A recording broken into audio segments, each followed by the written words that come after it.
So, taking this and applying it to yourself, who are you in this progression of faith? Are you and am I still acting like a fool with God, distrusting the things that He's telling us, acting childish and hurting not only ourselves but also others? Let me give you one more example of from Abraham's life to illustrate how serious this is, trusting in God. Some years go by, and now remember that God has promised Abram many descendants, the whole nation. Some years go by and Sarah doesn't have a baby yet. So they both decide to take matters into their own hands. You can read this for yourself in Genesis 16. Now Sarai, Abram's wife, had borne him no children, but she had an Egyptian maidservant named Hagar. So she said to Abram, "The Lord has kept me from having children. Go sleep with my maidservant. Perhaps I can build a family through her." Abram agreed to what Sarai said, and so after Abram had lived in Canaan 10 years, Sarai, his wife, took her Egyptian maidservant Hagar and gave her to her husband to be his wife. He slept with Hagar, and she conceived. Excuse me. This causes major trouble in the household. Having the wife suggest that the husband sleep with somebody, it's crazy. When Hagar knew that she was pregnant, she began to despise her mistress Sarai. Then Sarai said to Abraham, "You are responsible for the wrong I am suffering. I put my servant in your arms, and now she knows she is pregnant. She despises me. May the Lord judge between you and me." Abram said, "Your servant is in your hands. Do with her whatever you think is best." Then Sarai mistreated Hagar, so she fled from her. So Hagar, after she's fled, is about to die of hunger and thirst in the desert, but the Lord rescues her and her child. But he makes an interesting prophecy about him.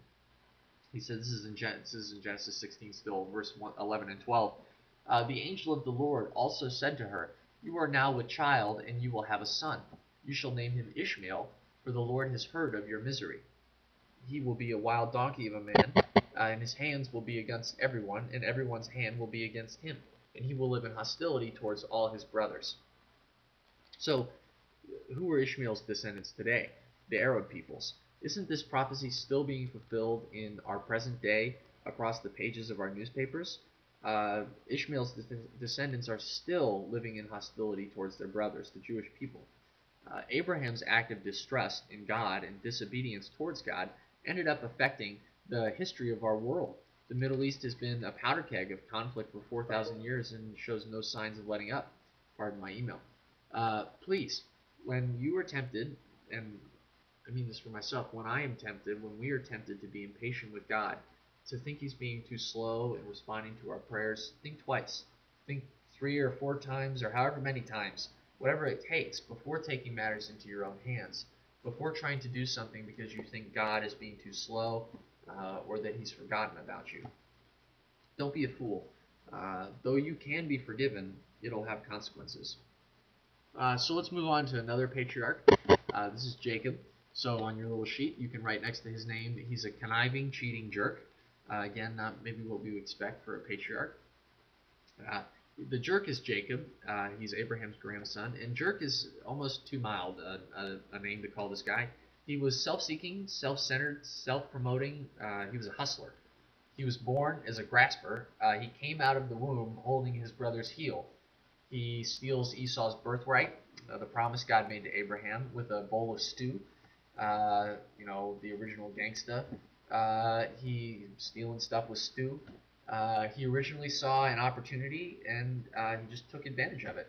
He also gets the deathbed blessing of his father, Isaac, by impersonating Esau. It's actually really a funny story, how he does it in chapter 27. It's pretty hilarious, all of the fallout. Go ahead and read that if you want to. It's in Genesis 27 again, verses 32 through 40. It's pretty funny. But the guy who did all this, Jacob, this is the man that God wants to use to bless the earth, the stealing, hustling gangsta of thousands of years ago. Yes, God confirms it in chapter 28 when Jacob is on the run from his brother's wrath, and dreams of that ladder with the angels going up and down. But there's no doubt that Jacob has a lot of learning to do. God shows him what it's like to be tricked by another self-seeker, Laban, for 14 years, if you remember that story about Jacob and getting his wives. When finally Jacob has been taught a little bit of humility, he has to return and face Esau. The night before he faces his brother, he wrestles with God. But this time, he wants what God wants. He wants God's blessing. God takes this character trait, the grasping that had been a fatal flaw, and turns it to good. Jacob's grasping nature is good when the thing he wants to grasp is God himself and his will and purpose and plan for him.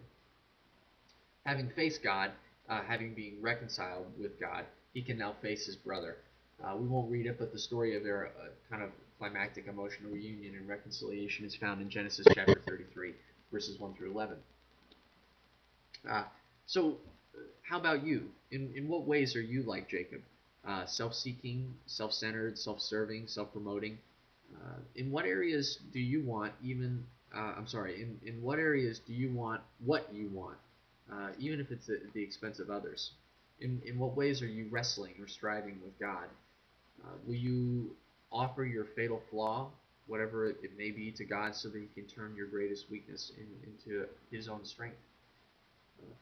The last guy we're going to look at today is Joseph. Right next to his name, if you got that sheet, he's an annoying, vain brat. Joseph was one of Jacob's 12 sons, and actually was Jacob's favorite. And Joseph takes full advantage of it. He receives dreams from God about his future, in which his brothers and parents are bowing down to him. But he doesn't respond to this with grace and humility. He gloats about his dreams and rubs it in his brothers' noses and even in his parents' faces a little bit.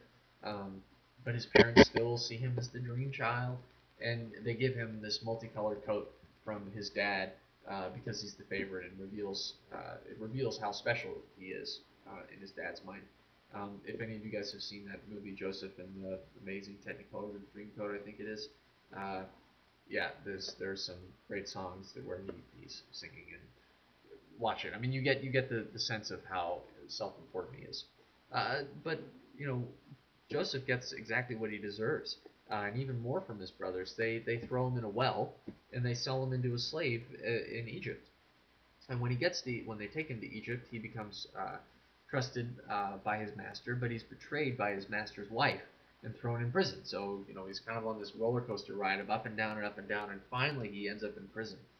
God is with him though through this whole process, and after 2 years, the guy who God was giving dreams becomes the dream interpreter for Pharaoh, king of Egypt.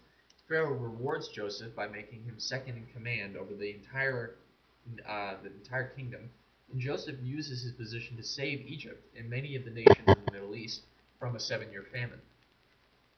So God raises up Joseph from the depths of the prison to the heights of a kingdom. And Joseph brings blessing to Egypt. Now, if you remember the call of Abraham to be a blessing to the nations, Joseph is fulfilling that call. God is fulfilling that call through Joseph. But Joseph still hasn't been reconciled with his family. Joseph's brothers have come to Egypt because of this famine, and he tests them. They pass the test, and in a very touching scene, he breaks down and reveals himself to them. Check out Genesis chapter 45, verses 1 through 15, if you want to read that story again.